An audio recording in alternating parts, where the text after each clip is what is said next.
I got a question. I got a question. I got a question. I got a question. How long are you going to mourn the Saul that's in your life? 1 Samuel 16:1, the Lord said to Samuel, how long are you going to mourn for Saul, since I have rejected him as king over Israel? Fill your horn with oil and go. I am sending you to Jesse of Bethlehem because I have selected for myself a king from his sons. God may have removed you from a relationship. He may have allowed somebody to betray you. He may have moved you from a job. He had maybe even changed something physical about your appearance. But God is the one who rejected it. The Lord didn't want Samuel mourning over Saul anymore because he had to move into a new plan. God already rejected Saul because of his disobedience. So it made Samuel's continued sorrow pointless.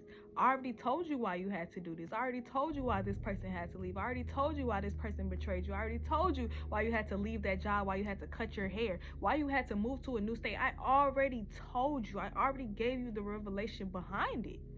And of course, God cares because he gives us time to mourn.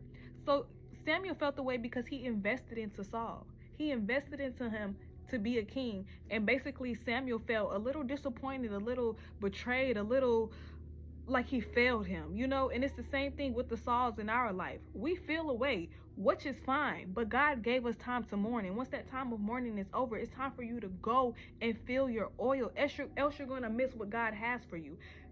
God needed Samuel to release the past, release the Saul, and recognize that Saul's chapter was closed. It was time to embrace the future, which was David. It was time to anoint that new king. It was time to look forward to what God had already coming for you.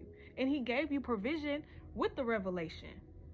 So if God already removed his reasoning for removing somebody out of your life, you need to make peace with that and embrace the new that God is doing for you. Isaiah 43:19 tells us, behold, I am doing a new thing. I am making rivers out of dry wastelands. I am making a pathway out of the wilderness. Forget the former things. Forget them. God is doing a new thing. And who's to say that he won't do refining in the process, that he won't bring that thing back? Maybe not, but don't hold on to that, because God is saying forget it. Forget it all. Look at the new thing that he's doing. Fill your horn with oil and shift from the grief to a place of expectancy for the future. Weeping may endure for the night, but joy cometh in the morning. Don't miss the joy by still mourning.